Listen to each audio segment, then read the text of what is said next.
Number 4 رمضان کے روزے رکھنا، اور نمبر 5 استطاعت ہو اللہ کی راہ میں تو حج کرنا۔ تو اسلام کے جو بنیادی 5 پلرز ہیں، جن 5 ستونوں پر اسلام کی بلڈنگ کھڑی ہے، ان میں سے ایک روزہ بھی ہے۔ ایام معدودات، چند گنتی کے روز ہیں۔ فمن کان منکم مریض او علی سفر فعدۃ من ایام اخر، تو جو کوئی بھی تم میں مریض ہو یا سفر پر ہو تو اتنے روزے اور دنوں میں رکھ لے۔ اب مسافر کو اور بیمار شخص کو یہ اجازت ہے کہ وہ روزے چھوڑ سکتا ہے، اور اس میں یہ بھی ضروری نہیں ہے کہ آج کل جس طرح بعض لوگ کہتے ہیں آج کل تو سفر بڑا آرام دہ ہے، روزہ نہیں چھوڑ سکتے۔ ایسی بات نہیں ہے، یہ قیامت تک کے لیے حکم ہے۔ چاہے کوئی جہاز میں سفر کر رہا ہے یا ٹرین میں کر رہا ہے یا ہونڈا سیوک میں کر رہا ہے، جس طرح کا بھی سفر ہے وہ روزہ چھوڑ سکتا ہے۔ اور ایون یہ بھی ہے کہ اگر کسی شخص نے روزہ رکھا سفر میں اور بعد میں اس کو احساس ہوا کہ میں تو روزہ نہیں نبھا سکوں گا گرمیوں کا، تو مجھے بڑی تکلیف ہوگی، تو روزہ توڑ بھی سکتا ہے، اس میں کفارہ بھی کوئی نہیں ہے۔ یہ صحیح بخاری کے اندر حدیث موجود ہے کہ نبی صلی اللہ علیہ وسلم نے جب فتح مکہ کے موقع پر مکے پر چڑھائی کی کفار کے خلاف، تو آپ صلی اللہ علیہ وسلم روزے کی حالت سے تھے۔ مقام قدید پر جا کر آپ صلی اللہ علیہ وسلم نے روزہ توڑ دیا، اور صحابہ کرام علیہ رضوان نے جب دیکھا کہ نبی صلی اللہ علیہ وسلم نے روزہ توڑا ہے تو انہوں نے بھی اپنا روزہ توڑ دیا۔ قربان جائیں امام کائنات صلی اللہ علیہ وسلم کی پیروی کرنے والے صحابہ کرام کے، کہ انہوں نے کوئی ریزن نہیں دیکھی، آپ صلی اللہ علیہ وسلم نے روزہ توڑا، انہوں نے بھی توڑ دیا۔ ادھر ہم لوگوں کو قرآن سے صحیح حدیث سے مسائل بتاتے ہیں، لوگ کہتے ہیں نہیں ہمارے بزرگ تو یہ کہتے ہیں۔ ہم کہتے ہیں بزرگ اس کو پکڑو جس کو اللہ نے ہمارا بزرگ بنا کر بھیجا ہے۔ باقی کسی بھی مکتبہ فکر کے جو بزرگ ہیں، ہر بندے کو اپنے مکتبہ فکر کے بزرگ بڑے پیارے ہیں۔ بریلویوں سے اگر آپ پوچھیں گے وہ کہیں گے جی ہمارے بزرگ بہت اچھے ہیں، یہ دیوبندی تو سارے گستاخ رسول ہیں۔ دیوبندی کہیں گے بریلویوں کے سارے بزرگ مشرک ہیں۔ یہ دونوں مل کے اہل حدیث کے بزرگوں کو برا کہیں گے، اہل حدیث ان کے بزرگوں کو برا کہیں گے۔ اس طرح یہ آپس میں یہ سارا یہ مولویوں کی گیم چلتی رہے گی روٹی پانی کے چکر میں، اور مسلمانوں کو اہل قبلہ کو آپس میں لڑواتے رہیں گے۔ اس کا طریقہ کار کیا ہے؟ امت کو جوڑا جائے۔ امت فرقوں پر نہیں جڑے گی، امت جڑے گی تو اس ٹائٹل پر جو اللہ تعالیٰ نے ہمیں قرآن پاک میں کلیئر کٹ ارشاد فرمایا، وَاعْتَصِمُوا بِحَبْلِ اللَّهِ جَمِيعًا وَلَا تَفَرَّقُوا، اللہ کی رسی کو مضبوطی سے تھام لو اور آپس میں فرقہ واریت میں مت بٹو۔ اور یہ صحیح مسلم کی حدیث لکھی ہے کتاب الفضائل انٹرنیشنل نمبرنگ کے مطابق 6228 نمبر حدیث۔ ہمارے یہ منہج پہ جو تھاؤزنڈز کی تعداد میں اس وقت پبلک میں عام ہے کہ نبی صلی اللہ علیہ وسلم نے اللہ کی رسی جو ہے وہ قرآن پاک کو فرمایا ہے۔ قرآن اللہ کی رسی ہے، اس میں ہدایت ہے، اس میں نور ہے، جو اس کو پکڑے گا وہ ہدایت پہ ہے، جو چھوڑ دے گا گمراہ ہے۔ تو امت کو جوڑا جائے اور نبی صلی اللہ علیہ وسلم کی ذات پر جوڑا جائے، ورنہ کسی اور شخصیت پر جوڑیں گے تو امت میں اختلاف آئے گا۔ قرآن اور سنت پہ جوڑا جائے اور اللہ اور اس کے رسول صلی اللہ علیہ وسلم کی مبارک ذات کے اوپر جوڑا جائے۔ باقی جس کی عقیدت کسی سے ہے تو وہ کرتا رہے، لیکن یہ ذہن میں رکھے کہ جس سے وہ عقیدت رکھتا ہے اس کے خلاف اگر کوئی بات آئی امام کائنات صلی اللہ علیہ وسلم کی تو پھر اس کی بات نہیں مانے گا، نبی صلی اللہ علیہ وسلم کی بات مانے گا، کیونکہ بخاری اور مسلم کی متفق علیہ حدیث ہے، تم میں سے کوئی شخص اس وقت تک مومن ہی نہیں ہو سکتا جب تک کہ میں اسے اس کے ماں باپ، اولاد اور سب لوگوں سے بڑھ کر محبوب تر، عزیز تر نہ ہو جاؤں۔ پھر یہ نہ بندہ کہ جی ایڈے بڑے پاگل سن، ہم کہتے ہیں جی وہ مر چکے، اپنے اعمال کو پہنچ چکے۔ بخاری اور مسلم کی متفق علیہ حدیث ہے، جو مر چکا اس کو برا مت کہو، اگر وہ اچھا تھا تو اللہ تعالیٰ اس کو اجر دے گا، اور اگر برا تھا تو اللہ تعالیٰ اس کو سزا دے رہا ہوگا، تمہیں ٹینشن لینے کی ضرورت نہیں ہے۔ اور ہم یہی کہتے ہیں کہ ایک دوسرے کے بزرگوں کو گالی گلوچ برا نہ کہیں، بلکہ ان کا معاملہ اللہ پر چھوڑ دیں۔ لیکن یہاں یہ بات بھی یاد رکھیں، اس کا یہ مطلب نہیں ہے کہ اگر کسی کے بزرگ نے نبی صلی اللہ علیہ وسلم کی شان میں گستاخی کی ہے تو ہم وہاں خاموشی اختیار کریں گے، پھر تو ہم خود بے ایمان ہو جائیں گے۔ اگر اس وقت پاکستان کے اندر 14-15 لاکھ قادیانی یہ کہنا شروع کر دیں کہ غلام احمد قادیانی صاحب ہمارے بزرگ ہیں، آپ ان کی غلطیاں نہ نکالیں، تو ہم ان کی بات تو نہیں مان سکتے۔ جس نے حضور صلی اللہ علیہ وسلم کی شان میں گستاخی کی ہے وہ ہم پوائنٹ آؤٹ کریں گے، یہ ہمارے ایمان کا تقاضا ہے، وہ کسی کو بھی برا لگے۔ تو صحابہ کرام علیہ رضوان نے نبی صلی اللہ علیہ وسلم کو دیکھ کر روزہ توڑ دیا۔ اللہ اکبر، مجھے رکت طاری ہو جاتی ہے جب میں حدیث صحیح بخاری کی پڑھتا ہوں کہ انہوں نے پوچھا بھی نہیں یا رسول اللہ صلی اللہ علیہ وسلم آپ نے روزہ کیوں توڑا ہے. تو اس سے یہ پتا چلا کہ سفر کی حالت میں کسی نے روزہ رکھا ہے تو وہ روزہ توڑ بھی سکتا ہے, وہ گلٹی نہ فیل کرے کہ میں گناہ گار ہوں گا. نبی صلی اللہ علیہ وسلم نے بھی روزہ رکھا تھا اور پھر توڑ دیا.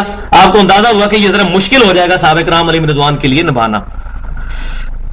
ایام معدودات یہ آگے ہو چکا. فمن کانا منکم مریضا او علی سفر فعدۃ من ایام اخر, جو کوئی مریض ہو یا سفر پر ہو تو باقی دنوں میں گنتی پوری کر لے. یعنی کسی کے سفر میں 2-3 روزے رہ گئے ہیں تو وہ رمضان کے بعد روزے رکھ سکتا ہے. وعلی الذین یطیقونہ فدیۃ طعام مسکین, اور وہ لوگ جو کہ بڑی مشکل سے روزے کو نبھا سکیں, جو طاقت نہ رکھ سک رہے ہوں, ان کے لیے ہے فدیۃ طعام مسکین کہ وہ کسی مسکین کو فدیہ دے سکتے ہیں. اور فدیہ کیا ہے کہ 2 وقت کا کھانا دے دیں. اب اس کے اندر کون لوگ شامل ہیں جو روزے کی طاقت نہیں رکھتے؟ روزے کی طاقت نہ رکھنے والے 2 قسم کے لوگ ہو سکتے ہیں. ایک وہ لوگ جو بوڑھے ہو چکے ہیں جن کے اندر ہمت نہیں ہے کہ آپ وہ روزے کو نبھا سکتے ہیں, تو پھر وہ روزہ نہ رکھیں, وہ مسکین کو کھانا کھلا دیں. ان کے لیے بعد میں روزہ رکھنا بھی ضروری نہیں ہے. یہ جو بعض لوگ کہتے ہیں نا بعد میں اگر صحت اچھی ہو جائے تو وہ پرانے سارے روزے رکھنے پڑیں, یہ جھوٹ ہے, یہ کوئی ثابت نہیں ہے. صحیح بخاری میں حدیث موجود ہے اسی کانٹیکسٹ میں.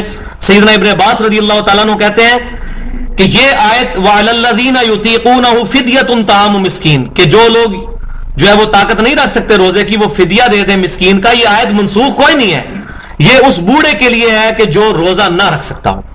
اور اسی طریقے سے چونکہ یہاں طاقت نہ رکھتا ہو, اسی طریقے سے ایسا مریض جس کو ایسا مرض لاحق ہو گیا ہے کہ وہ روزہ نہیں رکھ سکتا, وہ بھی اس میں شامل ہے. مثال کے طور پر شوگر کا کوئی مریض ہے, اس کو شوگر اتنی زیادہ ہے کہ وہ تھوڑا بہت کھائے بغیر گزارا نہیں کر سکتا, تو وہ روزے نہ رکھے, بے شک جوان ہے, اس پہ یہ ہے کہ فدیہ دے دیا کرے, 2 وقت کا کھانا کسی مسکین کو یا اس کے برابر پیسے دے دے. تو آج کے اعتبار سے آپ سمجھیں کہ نارمل کھانا جو ہے وہ 100 روپے کا سمجھ لیں کہ 2 وقت کا کھانا بنتا ہے, نارمل کھانا. لیکن میں یہاں ایک بات بتانے لگا ہوں, صحابہ کرام علیہم رضوان کا جذبہ صحیح بخاری میں موجود ہے کہ انس بن مالک رضی اللہ تعالیٰ عنہ بوڑھے ہو چکے تھے, 93 ہجری میں فوت ہوئے. نبی صلی اللہ علیہ وسلم کے وفات کے بعد 82 سال تک یہ زندہ رہے ہیں, اور سب سے زیادہ حدیثیں روایت کرنے والے صحابہ میں انس بن مالک بھی شامل ہیں. پہلے نمبر پر سیدنا ابو ہریرہ ہے رضی اللہ تعالیٰ عنہ, دوسرے نمبر کے اوپر سیدنا انس بن مالک رضی اللہ تعالیٰ عنہ ہے, تیسرے نمبر کے اوپر حضرت عائشہ رضی اللہ تعالیٰ عنہ ہے, پھر اس کے بعد جو ہے عبداللہ بن عباس, جابر بن عبداللہ, ابو سعید خدری رضی اللہ تعالیٰ عنہ اجمعین, یہ سارے صحابہ کرام. لیکن یہ انس بن مالک رضی اللہ تعالیٰ عنہ جب بوڑھے ہو گئے, تقریباً 110 سال ان کی عمر ہو گئی تھی, تو یہ روزہ نہیں رکھتے تھے, اس کے بدلے مسکین کو کھانا کھلایا کرتے تھے, اور الفاظ صحیح بخاری میں موجود ہے گوشت کے ساتھ کھانا کھلاتے تھے.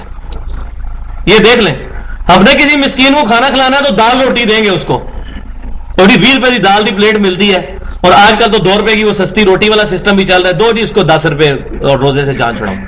صحابہ کرام رضوان گوشت کے ساتھ کھانا کھلواتے تھے. کیوں؟ لن تنالوا البر حتى تنفقوا مما تحبون, کبھی بھی تم نیکی کا اعلیٰ ترین درجہ حاصل نہیں کر سکو گے جب تک کہ اپنی پسندیدہ چیزیں اللہ کی راہ میں نہ خرچ کرو. تو گوشت ہمارے لیے پسندیدہ ہے, تو روزے کا کفارہ بھی پھر گوشت کے ساتھ روٹی کھلائی جائے. جو کھاتا ہی دال ہے یا سبزی کھاتا ہے, اس کی اکنامک پوزیشن اتنی مضبوط نہیں ہے, ٹھیک ہے وہ اس کے حساب سے کرے.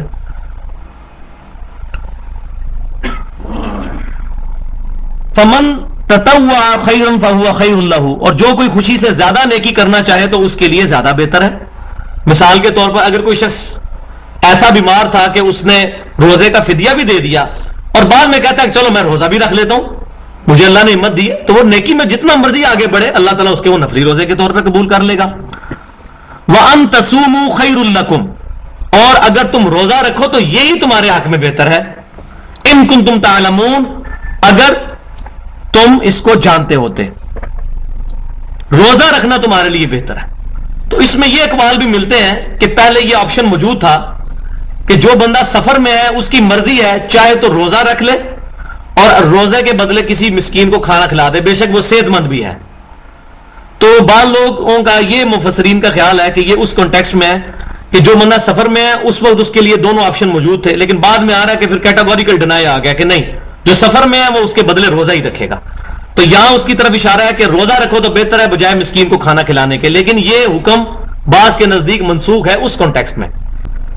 شہر رمضان الذی انزل فیہ القرآن، رمضان کا مہینہ وہ ہے کہ جس کے اندر قرآن نازل ہوا، ہدی للناس، جو ہدایت ہے لوگوں کے لیے، وبینات من الہدی، اور ہدایت کی بھی روشن دلیلیں اس کے اندر موجود ہیں، والفرقان، اور یہ حق اور باطل میں تمیز کرنے والی کتاب ہے۔ اللہ اکبر، اس پہ اب میں بولوں تو 1 گھنٹہ چاہیے کم از کم اس پورشن کے اوپر، کہ اللہ تعالیٰ نے رمضان کی تعریف کرتے ہوئے کہا کہ بھئی رمضان کا مہینہ وہ مہینہ ہے جس میں قرآن نازل ہوا، انا انزلناہ فی لیلۃ القدر، پوری ایک سورت آئی ہے لیلۃ القدر کے بارے میں۔ اے وہ قرآن جو ہدی للناس، پوری انسانیت کے لیے ہدایت ہے، صرف مسلمانوں کے لیے نہیں، صرف پاکستان، انڈیا اور سعودی عرب کے لیے نہیں، پوری کائنات کے لیے ہدایت ہے، تمام لوگوں کے لیے، وبینات من الہدی، اور ہدایت کی بھی روشن دلیلیں اس کے اندر موجود ہیں، والفرقان، اور حق اور باطل میں تمیز کرنے والی۔ یہ کرائٹیریا آف ججنگ ہے کہ کون سی بات حق ہے اور کون سی باطل۔ آج جو ہمارے پاس اولڈ ٹیسٹمنٹ یعنی تورات اور نیو ٹیسٹمنٹ جو انجیل موجود ہے، اس کی جو باتیں قرآن کے مطابق ہیں ہم ان کو ماننے کے لیے تیار ہیں، کیونکہ قرآن ہمارے پاس کسوٹی ہے، کرائٹیریا ہے جج کرنے کا حق اور باطل۔ مثال کے طور پر میں نے بتایا کہ اس وقت بھی جو تورات موجود ہے اولڈ ٹیسٹمنٹ، اس کے اندر جو کتاب الاستثناء چیپٹر ہے ڈیوٹرونومی، آپ اٹھا کے دیکھ لیں، انجیل میرے پاس پڑھی ہوئی ہے، تورات اور انجیل۔ تورات میں جو چیپٹر آف ڈیوٹرونومی ہے، اس کا باب نمبر 18 کی آیت نمبر 18 ہے کہ اللہ تعالیٰ نے فرمایا کہ اے موسیٰ علیہ السلام، میں تیرے ان امتیوں کے بھائیوں میں سے، یعنی بنی اسرائیل کے بھائی بنو اسماعیل میں سے، تیری مانند ایک رسول برپا کروں گا، اس کے منہ میں اپنا کلام ڈالوں گا، وہ اپنی خواہش نفس سے کچھ نہیں کہے گا، وہ وہی کہیں گے جو میں ان کو وہی کروں گا۔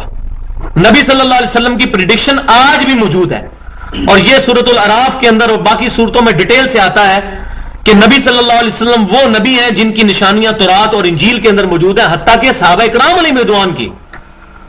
محمد الرسول اللہ والذین معہ اشداء علی الکفار رحماء بینہم، یہ آپ سورۃ الفتح کی آخری آیت پڑھیں کہ اللہ تعالیٰ فرماتا ہے کہ صحابہ کرام کی بھی تعریف تورات اور انجیل کے اندر موجود ہے۔ تو نبی صلی اللہ علیہ وسلم کی پریڈکشنز، پیشن گوئیاں تورات اور انجیل میں موجود۔ تو آج جو آیات ایسی ملتی ہیں تو ہم ان کو ماننے کے لیے تیار ہیں، لیکن اگر کوئی ایسی آیات ملیں جو قرآن سے ٹکراتی ہیں تو پھر یہ فرقان ہے، الفرقان، حق اور باطل میں تمیز کرنے والی کتاب ہے، فرق کرنے والی۔ اور الحمدللہ یہی الفاظ نبی صلی اللہ علیہ وسلم کے بارے میں بھی آئے ہیں، صحیح بخاری میں حدیث ہے، محمد فرق بین الناس، محمد صلی اللہ علیہ وسلم لوگوں میں حق اور باطل کے درمیان فرق ہے۔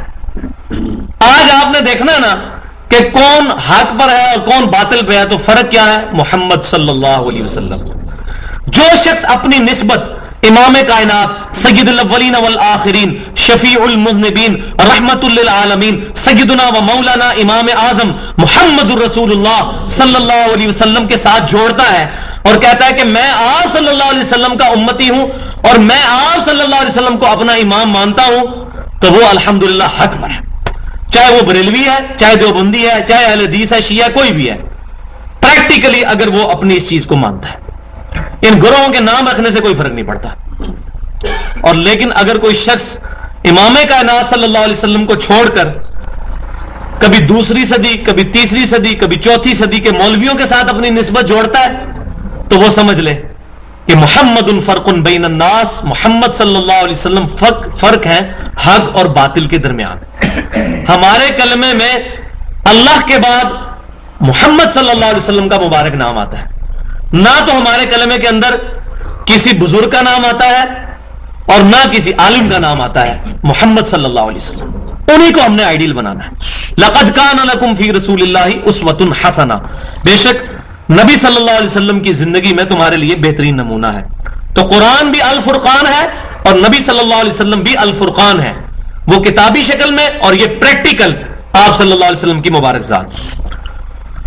فمن شاہد منکم الشہر فلیصم، تو جو کوئی بھی تم میں سے رمضان کا مہینہ پائے تو اس کو چاہیے کہ وہ روزے رکھے۔